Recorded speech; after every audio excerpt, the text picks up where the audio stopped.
Good evening and happy Wednesday. Welcome to the 12 tribes. Greetings to the 12 tribes of the children of Abraham, Isaac, and Jacob, who are scattered into the four corners of the earth, and to the 144,000 who are among them, being prepared to give messages of warning from the Most High and from His Word.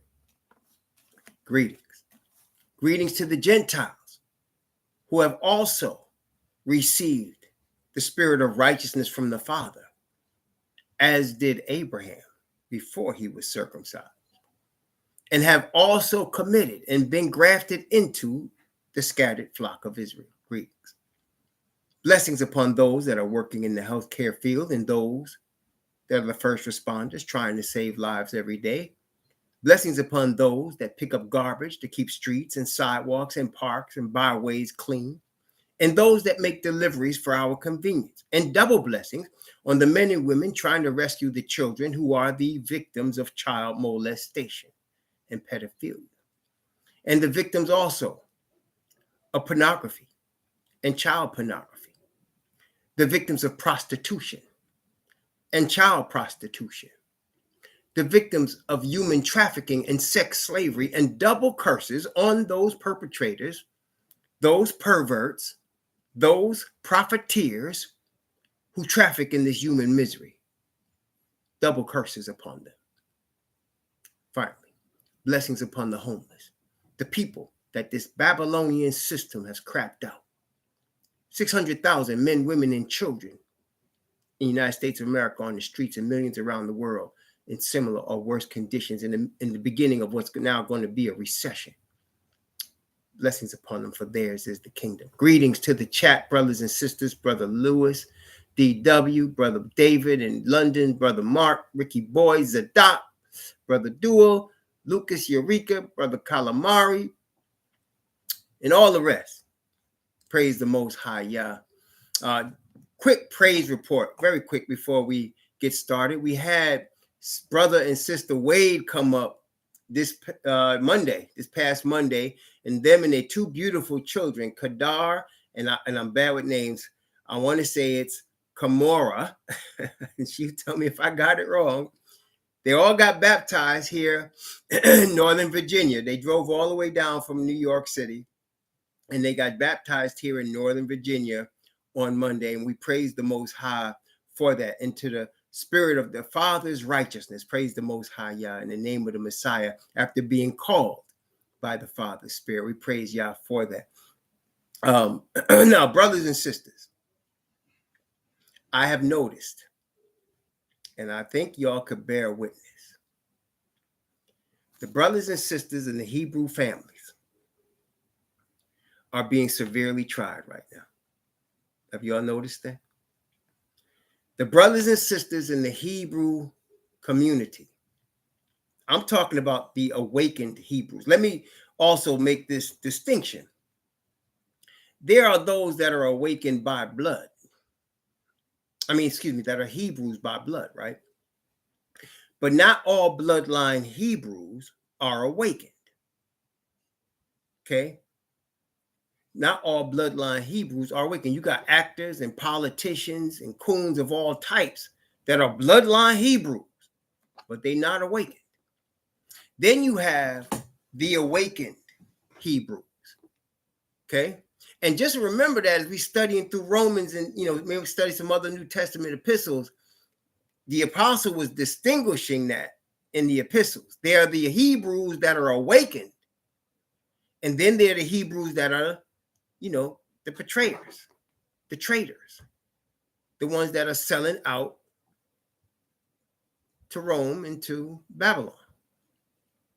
But among the awakened bloodline Hebrews and among the grafted in, Israelites from the Gentile nations, we are catching it right now. We're being tried.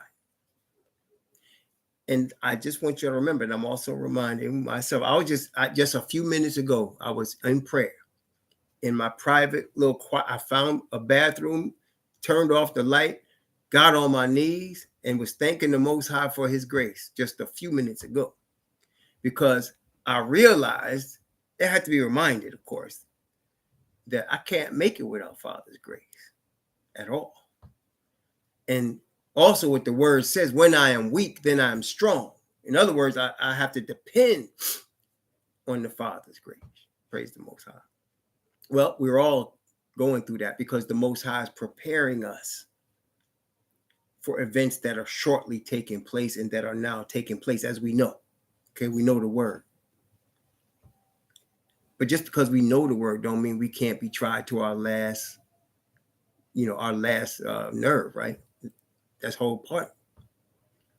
Now, for myself, between the situation of putting my father, or arranging to have my father and my stepmother go into an independent living, assisted living facility, that's one. And then purchasing their home, and then selling my home to my children, and then starting my new job, who don't want me taking all this time to do anything. It's been interesting. Then this week, my wife, myself, my two daughters, and my son, I call him my son. He's my son-in-law, technically, but I did not lose a daughter. I definitely gained a son. All of us got sick. I mean, sick this week. Okay. I was sick when the brother and sister Wade came. I wanted to spend time with them, but I was so sick. Y'all could ask my wife, when we left y'all, Sister Wade, Brother Wade, when we left y'all, I just about collapsed. I mean, it was bad. I got to the car and I was out, man. It was like that. I wanted to hang out with y'all, but I just did not. I was praising the Most High that I was able to stand up, come there, do the baptism fellowship with y'all for a few minutes. I wish it could have been longer, but by the grace of the Most High, we're going to come back and get that done. But we're being tried, brethren. All of us are. But it's for that seal that we're getting ready to get. So today, what I wanted to go over. Okay. First, let me just let's start it like this. All right, we're going to get into the word. So let's start it like this. We know, brothers and sisters, that the world has it backwards. I mean, they would, right? It's the world. So what do I mean has it backwards? The world is looking for the signs, but they don't know the true sign. Only the bloodline awakened Hebrews recognize and know the true sign of the return of the Messiah. The true sign is the awakening of the Hebrews. Okay? The true sign is the awakening of the Hebrews. And only among us do we see it and understand it. We understand it when we see another brother or sister awakening, and we understand it with ourselves as we are growing in knowledge and truth. But none of the heathen will understand. But what the heathen are doing, both, especially in the religious world, and that's what we're really going to come to today, is they're looking for signs from places like Rome or the United Nations or the U.S. government. They're looking at signs from them. Okay? No. Now, let's talk about some of the things that are happening. Let's begin. There's too many areas. Let's begin, first of all, let's go to Revelation chapter 13 again, because it's this chapter, I told you all, and I tell you all the time, it's a pivotal chapter in where we are right now. It's a pivotal chapter in where we are right now in the time until the Messiah returns, which is now 10 years or less. So let's look at this beast again. Okay, let's look at this beast. First off, I'm going to start at Revelation 13, verse 1, and I'm going to go down from verse 1 down to verse 7. Revelation 13, from 1 to 7. We're talking about the beast right now, because most people don't even recognize who the beast is. And even if they do, they really don't recognize what the beast's goals are. And that's what we're going to see, because it's all coming together right now. It's all coming together. And we are the sign that it's coming together, because I keep, like, brother, Brother Wade, Sister Wade read their Bible in 6 months. Brother David from London read his Bible in 8 months. Brother Mark on his second reading after reading his in 6 months. Brother Alex is going through his like a hot knife through butter. And Brother Akawan Baya, everybody is reading the word and getting into it. Brother Castillo just got done with it. I mean, and see, it always takes me a year. But these brothers are now doing it in 6, 8 months. That's a sign. They're eating this word up, and it's the men. They're eating this word up. This, what I'm going to explain to you right now, is a response, a prophetic response from the enemy to what we're doing right now. See? So let's take a look. Revelation chapter 13 from verses 1 through 7.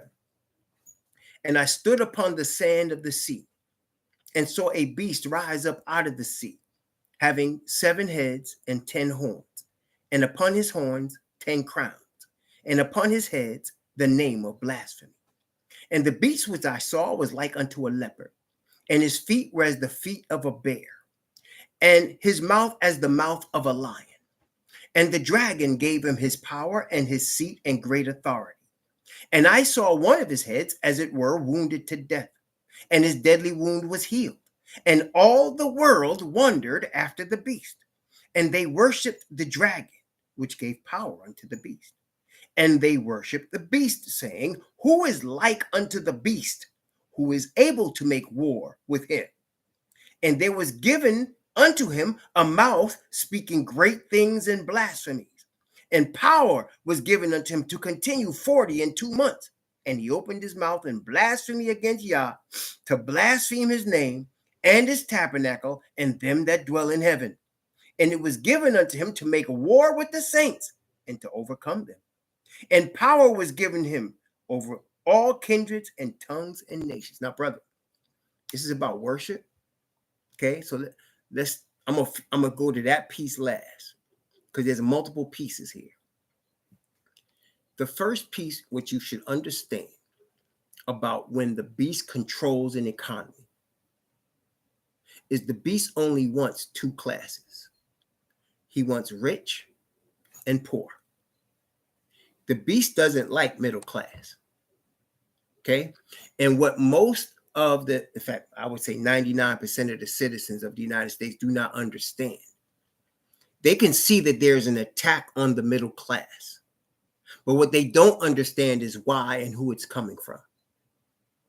See what I'm saying? So you got Republicans thinking it's Democrats, and Democrats thinking it's Republicans, and liberals thinking it's conservatives, and conservatives thinking it's liberal, and it's all a part of the smokescreen. And the whole thing is to get rid of the middle class. How do they do that? One of the big ways they do that is what's going on right now, and what happens pretty much every 6 to 10 years, a recession. You see, in the capitalistic system, it naturally produces a recession. What is a recession? Let me give you all a little bit. I got a degree in finance, but I wouldn't consider myself the economic expert, but I do know enough for my little degree and my little experience to share some things. So let me explain what a recession is. A recession represents officially in the United States 2 consecutive quarters, that is 2 consecutive 3-month periods of negative growth. That means the economy is contracting over 6 months continually. Okay. When the economy is expanding, they call that expansion. Sorry, they call it expansion. When it's contracting over, like it can contract for 1 month or 2 months, but if it contracts for 6 straight months, 2 consecutive quarters, it's a recession. Okay. Now, how does that happen? What ends up happening is people start buying and see the capitalistic system is a system that's built on consumption. It's built on consumption. Y'all hear me? So in other words, the capitalistic system is built on people buying things, goods and services and things. Okay. and big ticket items, especially the biggest purchase that any American citizen makes, and this is the same in Europe as well, but America is big time, is real estate. And the biggest real estate purchase is your primary residence. A good 80% of the citizens of the United States that have assets of at least $100,000, most all those assets are in their house. That's in the house. That's in the equity of the house. That's how people that are able to retire, in one way, that's how they mostly do it. Mostly. They have a house, they pay it off, or they get equity in it, and they sell it, and they have that money. Okay? So purchasing, consuming, and then all the things that go with purchasing a home, your refrigerator, your washers and dryers, right? Your kitchen tables, your knives and forks, all your gadgets, your lawnmowers, whatever you got to buy that goes with a house. The capitalistic system is dependent on you purchasing these things, cars, right? I mean, and everything that goes with it, the tires, the insurance, everything is dependent on buying. But what ends up happening is sometimes people start buying so much that there's, in terms of supply and demand, there's a greater demand than there is a supply. When that happens, prices start going up. You see what I'm saying? There's a greater demand than supply, so therefore the prices start going up because you're all buying that same house, but whereas you might have got 3 different people looking to buy it, making an offer, you might have 50 or 100. Now the price of that house is bidding up, right? So what that happened is you drive a lot of people out of the market, especially first-time buyers. Okay, and then when that happens, it keeps going on till it gets heated up, and then all of a sudden, the prices get so high and people stop buying, it stops. And then the corporations that are making these things that people are buying, they're seeing that their products are not being sold at the rate they was. So what do? The first thing they do is they start cutting back the workforce. So then you get layoffs. Okay, you get layoffs. And then the government starts to raise the interest rates to stop people from borrowing as much as they would have before. So everything slows down. And every time, I said all that to say this, every time there's a recession in the United States, every time, there's a group of families that were middle class that slide down. Every time. And never recover. That's how you shrink the middle class. Okay? The rich get richer and the poor get poorer. And the middle class gets shrunk. Okay? That's what we're seeing today, right now. That's what you're seeing right now. That's why you got gas prices at $5 and $6 a gallon. Okay? And then they'll make an excuse. Oh, there's a supply shortage. Ain't no supply shortage. They want that to happen. Because now, yesterday, I filled up, my car wasn't even empty. I think I had a little over a quarter tank. And I filled up my car. It cost me $77. $77 to fill up my tank yesterday. My wife couldn't believe it. She was, I said, yeah. I didn't want to tell her until today. $77 it cost me to fill up my tank. And we're fortunate because we work from home. It ain't like we got to drive, distance all the time. I can't imagine somebody, or what I used to do just a couple of years ago, with that kind of price. Okay. So, but that's now, there's people that can't do that. What they going to do? See? Then you get all kinds of repercussions from that. And it shrinks the middle class more. Okay? It shrinks more. This all started in the 1980s with Ronald Reagan, the man that some people revere as some sort of God. He started this thing where the recessions were going to be severe.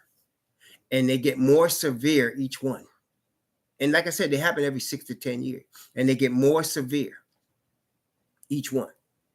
Okay? And more people get slid back. Okay? More people get slid back out of the middle class. Okay? And so, is it frozen? It doesn't appear frozen on my screen at this time. Can you? Is it frozen? It doesn't. Usually, I'll get a thing saying my connection is weak. I am not getting that right now. Can you just? Can you type a 1 if you can? If you can hear me right now, could you type a 1, please? Because I'm not getting any indication of a freeze. Okay, Mark, you can hear. Okay. Anybody, can you just type a 1 if you can hear? Because I'm not getting any indication of a freeze right now. Okay. And then listen to your body. Okay. Okay. Because I wasn't getting any indication of it. Okay. So economically speaking, I just given you one little sample. Another sample that goes with capitalism is debt. Right? So if you want to buy a house, most people cannot pay cash for a house. So what do you have to do? You have to get a mortgage. What is a mortgage? It's debt. Now, this particular type of debt has worked out well for Americans because the housing prices have continued to increase. The house that I grew up in Long Island, my parents had built for $16,000 in 1964. Okay. It was $16,000, 64 into 65. I remember about maybe 15 years ago, I went by their house. The house ain't changed much. I think they might have did some alterations, but it looked like the same house I grew up in. That house was $400,000. Did you hear me? So in 1965, the house was $16,000. In let's say 2010, it was 400. In fact, it was $480,000. Same house. No change in the square footage. Not much change in the house at all. Same house. So that's why Americans, other people have been able to borrow mortgages to buy homes because their prices have been appreciating. But the more, let me just tell you this. My parents together, with both of them working full time and my father hustling on the side, they probably made almost 16,000 together. Almost. They probably made about 12 together. Okay. So they made what they made in a year was almost the cost of the house. Today, though, that ain't the case. People are buying houses 4 or 5 times what they make in a year. The debt is much higher. You've been always told, I was always told, Malcolm X said, you got to get your education. You got to get education. Well, at the time Malcolm X said that, City College in New York was free. Okay. And I think they just started making it free again. But if you're coming from out of state, it's like 20, 30, 40 grand a year. Okay. When I was first going to college in 79, a full year at Buffalo State College, where I went for a year before I dropped out, was $2,000 for the whole year. That's room and board and books and everything. Now, so people are going in debt to get education, hoping for the same return you get from a house. But no, it's just higher levels of debt. Okay. And that's not even including credit card debt, personal other debt, car note debt. That's not even including that. Okay. So you have all of those factors combined to squeeze the middle class into the poverty level. Okay. You say most Americans are 1 or 2 paychecks away from homelessness. And even fewer Americans have $400 or more in the bank. Now, why is that?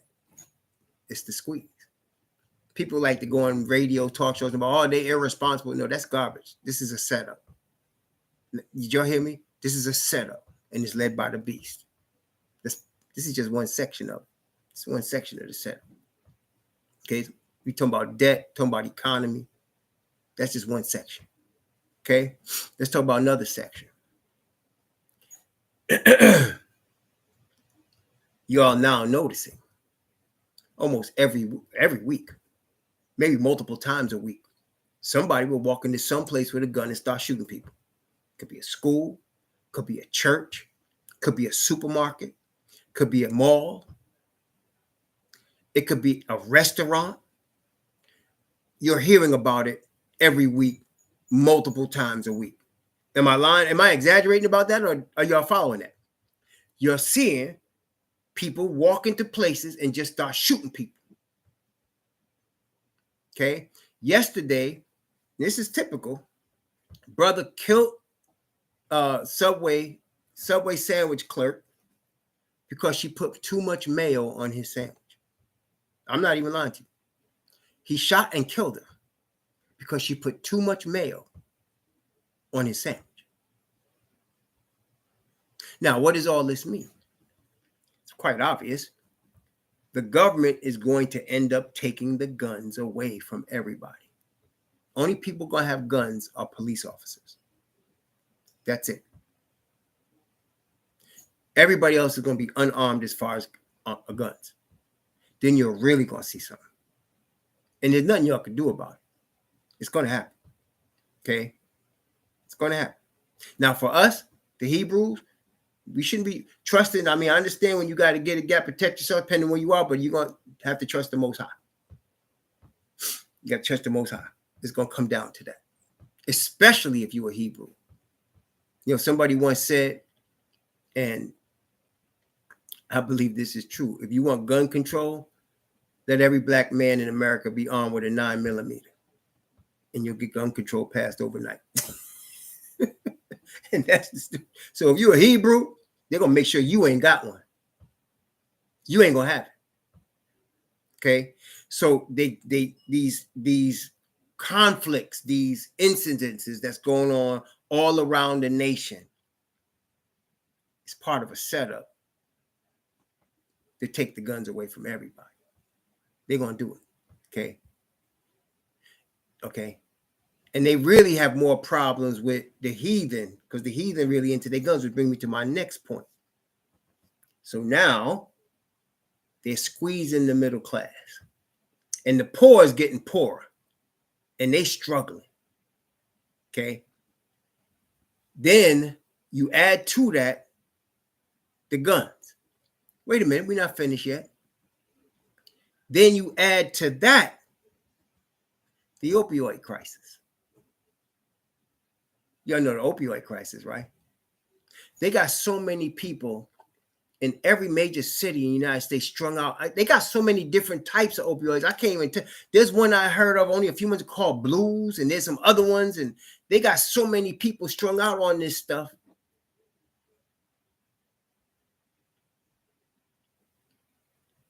I mean, people are just walking around, and either some of them are just walking around begging, or some of them robbing, and they'll hurt you.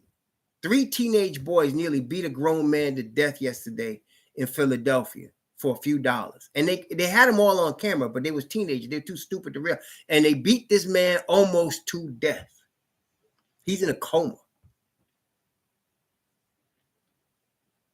Just to get a few dollars. This is where we at. And, you know, people are dying every day from the opioids. Okay? But here's a big one. Now, I'm telling you, all of this is coming together. Watch. Here's a big one. So we know, y'all know who Margaret Sanger is, right? Margaret Sanger. Y'all heard of her? Margaret Sanger is the founder of what later became known as Planned Parenthood.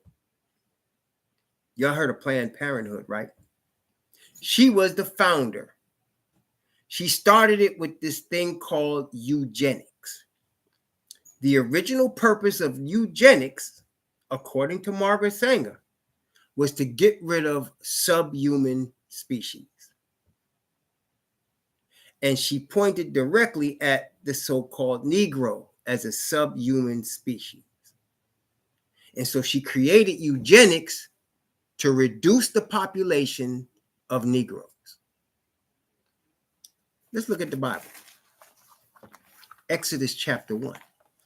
You see how History repeats itself, right? Nothing new under the sun. Okay, wait a minute. Exodus chapter 1.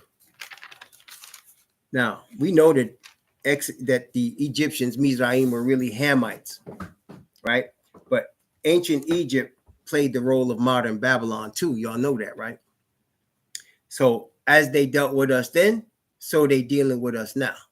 Watch how they dealt with us then. Exodus chapter 1. I'm going to start at verse 8. I'm going to start at verse 8, and I'm going to go down all the way to verse 22. Okay? Exodus 1, 8 through 22.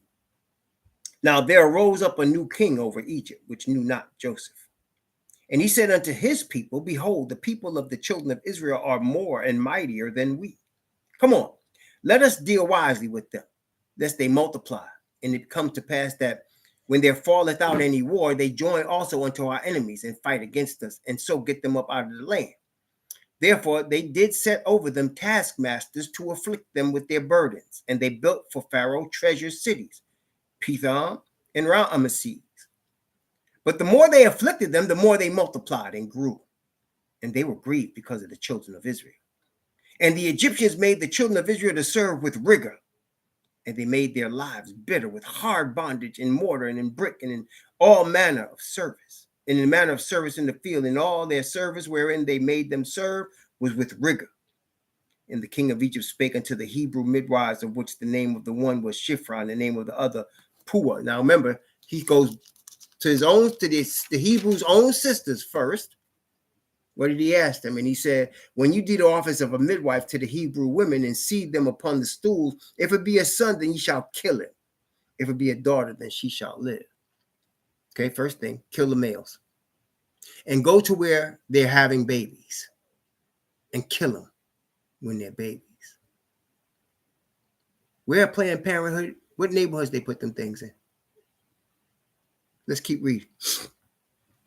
But the midwives feared the Most High and did not as king of Egypt commanded them, but saved the men children alive. And the king of Egypt called for the midwives and said unto them, why have ye done this thing and have saved the men children alive? The midwives said unto Pharaoh, because the Hebrew women are not as the Egyptian women, for they are lively and are delivered ere the midwives come in unto them. Therefore the Most High dealt well with the midwives, and the people multiplied and waxed very mighty. And it came to pass, because the midwives feared the Most High, that he made them houses. And Pharaoh charged all his people. Now he's talking to everybody. Charged all his people, saying, every son that is born you shall cast into the river, and every daughter you shall save alive. That's why I see they found Moses in the river, because he was to be cast in the river. His mother hid him as long as she could, and then she didn't quite just throw him in there. She put him in a basket and put him in there. There was alligators in that river. Okay. So let's go back to Planned Parenthood. So the object was to kill black males, to kill black babies, especially males. But what ended up happening is in the 1960s, they had a sexual revolution where the birth control pill was invented. And they had things like, of course, they had the condoms, they had IUDs, they had birth control methods of preventing pregnancy. Okay. And at first, these things was expensive. When they first came out, they wasn't for everybody. Very well-to-do women would take advantage of this. And then as the revolution started growing, they made it more available. So at that time, some women would still somehow get pregnant. And it turned out that many of the heathen women were making use of Margaret Sanger's Planned Parenthood.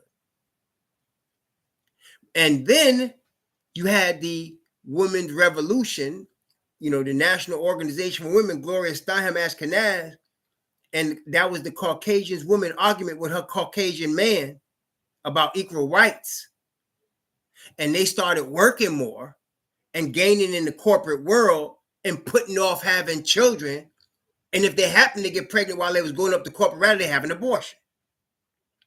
Now, it takes 1.9 babies per woman for any race of people to sustain their numbers. right? So for each woman, pretty much you need 2 children for each woman that's eligible to have a child for a race of people to continue. When you get to below 1.9 and you get to 1.7, you're in danger. When you go below that 1.7, you're going extinct. In fact, their scientists said there's no coming back. And then later, at some point, you've been getting hints of this. Matter of fact, a Republican from Wisconsin, Paul Ryan, said, our problem as far as our voting numbers is we need to have more babies. Paul Ryan's a staunch Catholic. And the Catholic Church has been coming out against abortion. Why? Because it's not doing what they designed it to do. It's killing the wrong people. Now, they kill a lot of black babies, don't get me wrong, but we was 22 million in the early 60s. We 46 million, at least that's what they trying to tell now. So it ain't did what they wanted it to do. Meanwhile, the heathen's numbers are shrinking, slowly shrinking, so that because of the influx of Spanish people and, of course, other people of color, the Caucasian is going to be in a minority in a few years. They know this. So ever since the Roe versus Wade decision in 1973, the Catholic Church and the Republican Party have been working overtime to try to get it overturned. Now, for those of you who are thinking Democrats are your friends, it's them that's pushing this Planned Parenthood and telling you how your rights are being abused because it's your body. What they really want you to do is kill your black babies, kill your Spanish babies. That's what they're trying to get you to do. Okay? So this past week, they finally did it. I told y'all, they got 7 Roman Catholics on the Supreme Court. 7 out of 9. They overturned Roe versus Wade. They got rid of it. So now abortion is illegal on a national level. States are trying to move to try to legalize it in certain states, but that train is gone. So now let's put it all together. You get the squeeze into the middle class. They're going to take away your guns. Okay? They're going to take away your guns. You got the opioid crisis, and it's affecting the majority. They just overturned Roe versus Wade. So abortion is illegal. Okay? What you're going to see next is a religious revival of Christianity. You're going to see that. And let me just explain to you why. Aside from everything we just talked about, we just read Revelation 13.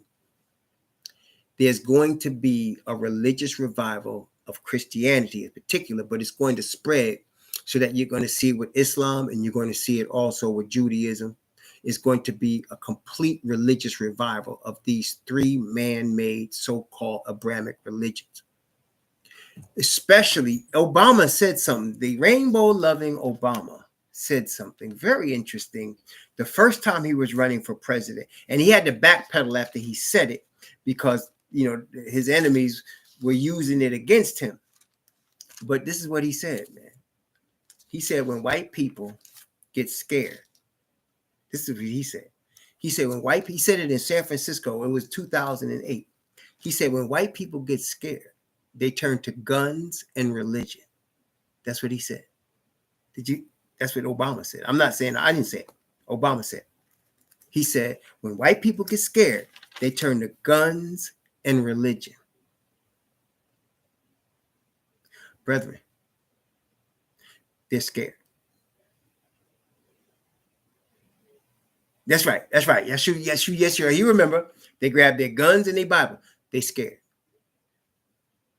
They're scared. And I just told you, they're going to take away the guns. They're going to take away the guns. Okay? So now what? The Bibles. They're going to turn, and they're not turning to the truth. They turn into church. That's the beast. They turn into church. Okay? They turn into church. That's where you're getting the image to the beast being formed. Okay? That's where you're getting the image to the beast. The Roe v. Wade thing was a big signal. So they got rid of abortion. And so now They're going to take away the guns. That's coming. What's left? Religion. And as they revive religion, what you're going to see is things like this. They're going to say, Brother Brandon, we ain't seen you in church in a while. Why don't you come visit the church? Brother Brandon say, no, thank you. Appreciate the offer. A couple of weeks later, Brother Brandon, what do you believe? What are you doing? I'm reading my Bible. Who are you reading it with? I'm just reading it myself. A couple of weeks later, Brother Brandon, what's this new weird religion you're involved? Why don't you come to church? And it's going to get stronger and stronger and stronger. People are going to walk up to you and say, what church do you go to? And when you say, I don't go to any, you're going to say, you need to go to church. Or if you say, I'm a Muslim, oh, okay, praise the Lord.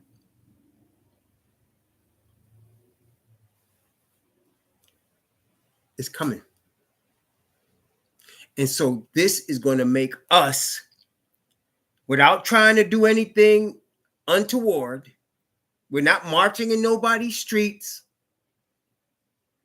We're not out here warring. We're not threatening anybody, but it's going to make us stick out like a sore thumb.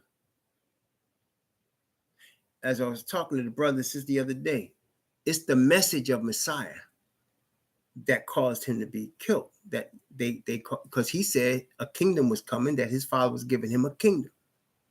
And they said that's blasphemy against Caesar. And his own brothers turned him over to the Gentiles, and the Gentiles killed him. Father's spirit is coming on us as we're reading our Bibles. You know, it's like I was telling brothers, like you ever see in 1 Samuel, when David was fleeing from Saul and he kept looking to the oracle, he kept pulling up the oracle and praying and asking the Most High to talk to him, and he speak to him through the oracle. Well, this is the oracle right here. He's speaking to us through this Bible. This is the oracle. And the more he speaks to us, the more firm we get in that spirit of righteousness and truth. And the more knowledge we have, and we're going to be offensive to people when we can answer them. Listen, we're going to be offensive to people when we can answer them with a plain, thus saith the Most High Yah. When they have this and that, my pastor says, and you should come to church, and you say what you say from the word as the Most High Spirit leads you. See, your brothers, listen, brothers and sisters, don't worry about you not remembering everything now. The Father will bring it to your mind when you need it. You'll have words to say, and you'll be wondering where they came from because you weren't thinking about it before. And they'll come from the Father's Spirit. And you'll be answering exactly how you're supposed to answer. They're going to arrest some of us for that. Some of us going to get killed. Okay? For that. They're going to be martyrs. Unfortunately. For the glory of Father, though. The Most High will not let any martyr become a martyr unless somebody else is going to be saved as a result of it. Never.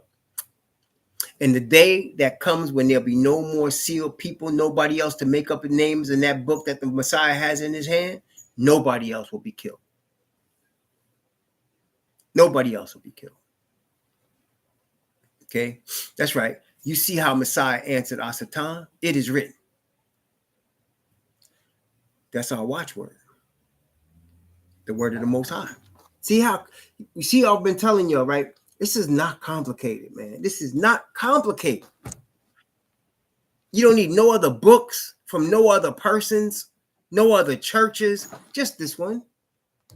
And your Father and Messiah, who is the intercessor, the Son of Man and the Son of Yah, the prophet, priest, and king, who Father has set forth so that we can receive of Father his Spirit. And brethren, we're being tried, all of us. And that trial is going to continue. Today, my wife and I signed the papers for my children to take this house. This house is theirs now. We'll be soon headed to Florida. Okay, so we're going down. That's the next move for us. What happens after that? I don't know. But see, all of us are going to be in similar boats. All of us. Just keep eating that word. Keep eating that word and praying to your Father. He will never lead you wrong. As long as you're, see, this is the thing, brethren.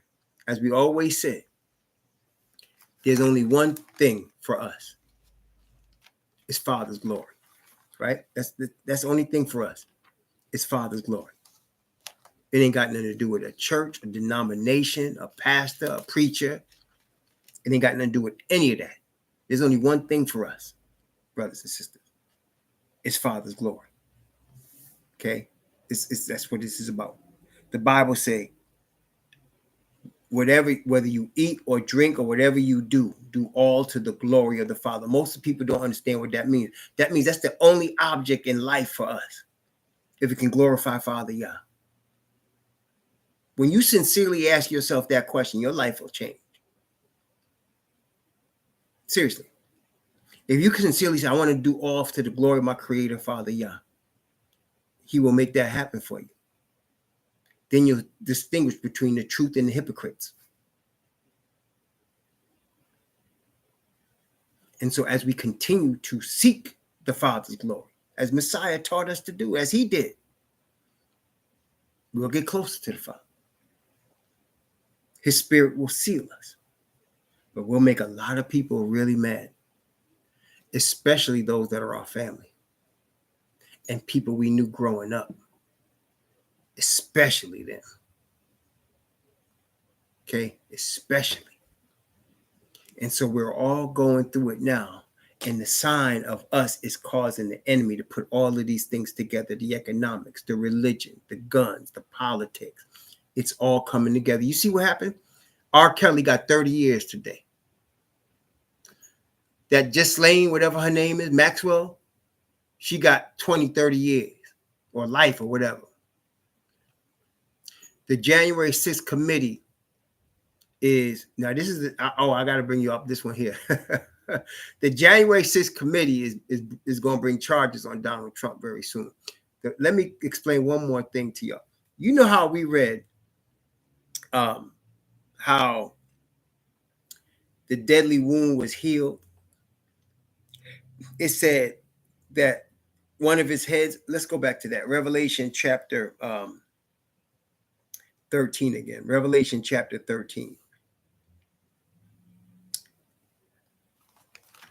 Revelation chapter 13. This beast had 7 heads and 10 horns, and it's going to give you a little history of what happened to it. Revelation 13, verse 3. And I saw one of his heads as it were wounded to death, and his deadly wound was healed, and all the world wondered after the beast. Now, what is that deadly wound? What was that? He had 7 heads. You remember now, the 7 heads represent the 7 powers that make up this conglomeration at the end that makes up the beast, the 7 powers of Babylon, Media, Persia, Greece, and Rome. The head of Rome was wounded when the French Revolution took the Pope captive and arrested him. They lost their political power. They didn't lose their religious power. They lost their political power. And they lost it until Mussolini restored it, and he restored political power to the Vatican with what's called the Lateran Pact of 1929. The Lateran Pact of 1929 made Rome, the Vatican, its own country. He allowed the Vatican to become its own country within Rome. That was not by accident. It was planned. That's the healing of the deadly wound. Okay? And why do I bring that up? It was deadly wound, and the deadly wound was healed. What does that mean? What they're into. Okay, listen. Satan cannot duplicate what Father Yah does. He can only bring you counterfeits. So what he likes to counterfeit is resurrection. He likes to counterfeit resurrection. Now, let me show you another way that it happened. Some of y'all may not remember, or most of y'all won't remember this, but so John F. Kennedy was killed in 1963. Lyndon B. Johnson, who was the vice president, became president in 1963 in November. 1964, Lyndon B. Johnson won in a landslide victory. 1964. 1960, when Kennedy won, he was running against the former vice president under Eisenhower named Richard Nixon. They called him Tricky Dick. They did.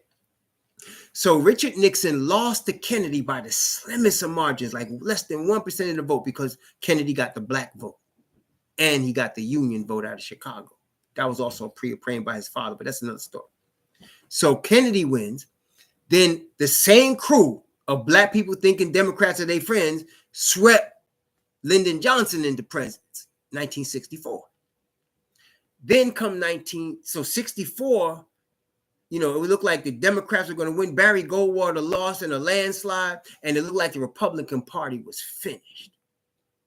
Then came 1968. It was so bad that Tricky Dick said, I'm leaving. I'm retiring from politics. He said, y'all ain't going to have Dick Nixon to kick around anymore. He said, I'm going to Southern California. Forget y'all. In 68, out of nowhere, Nixon wins. Then he wins again in 72. Listen to this. Donald Trump ain't going to be president. But you're going to have somebody rise up with Trumpism. You're going to see a revival of it.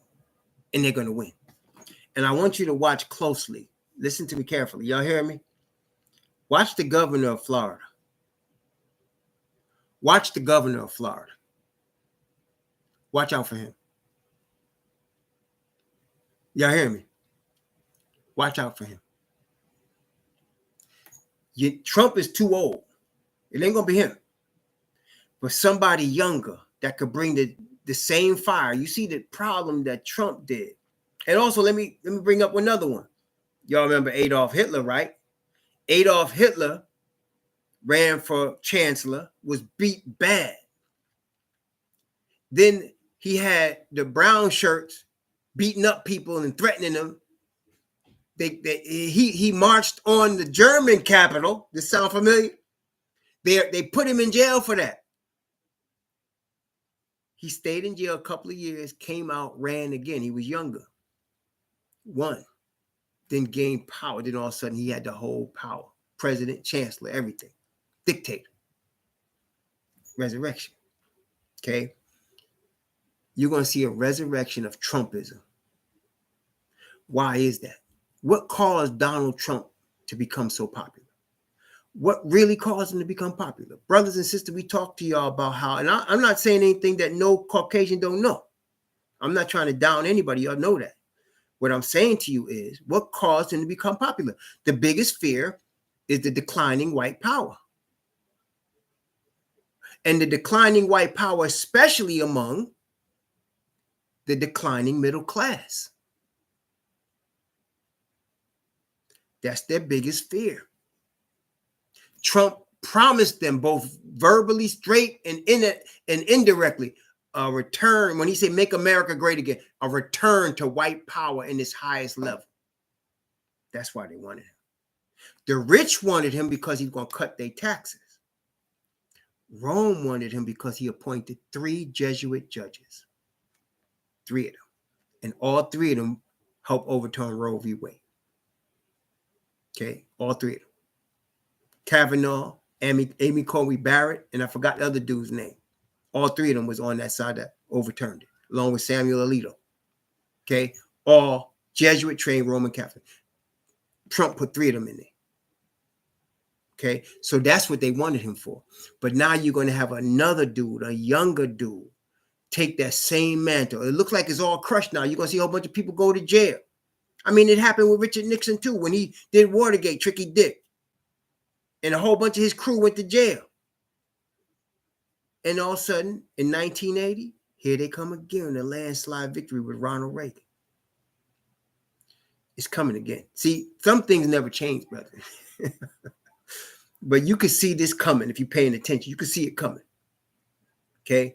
So we are growing in here. Growing in knowledge of this word and in the spirit. They are responding to that with man.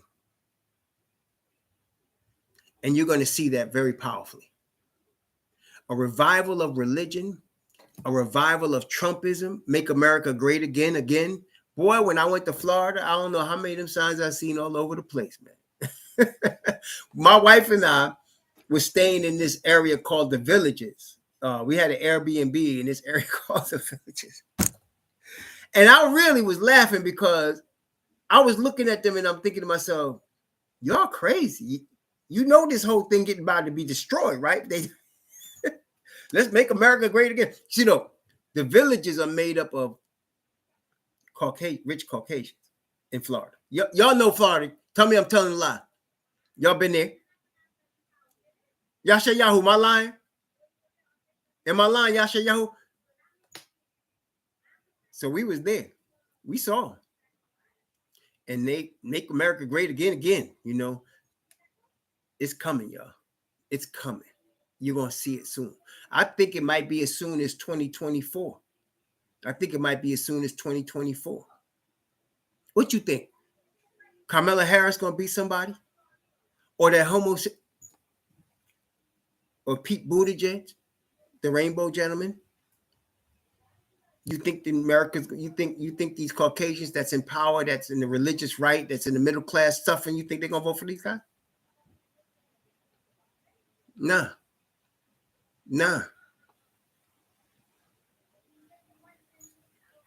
Brethren, it's coming. And I'm telling y'all, watch the governor of Florida. Watch him. Just watch him.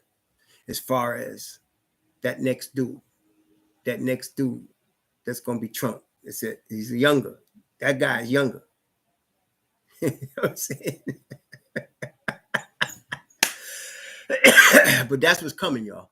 So as I'm saying, I brought all that out to let y'all know how they are putting the devil's putting his game together. And the reason he's doing it, listen, because Father's putting our game together. And he knows that. See, we not on television.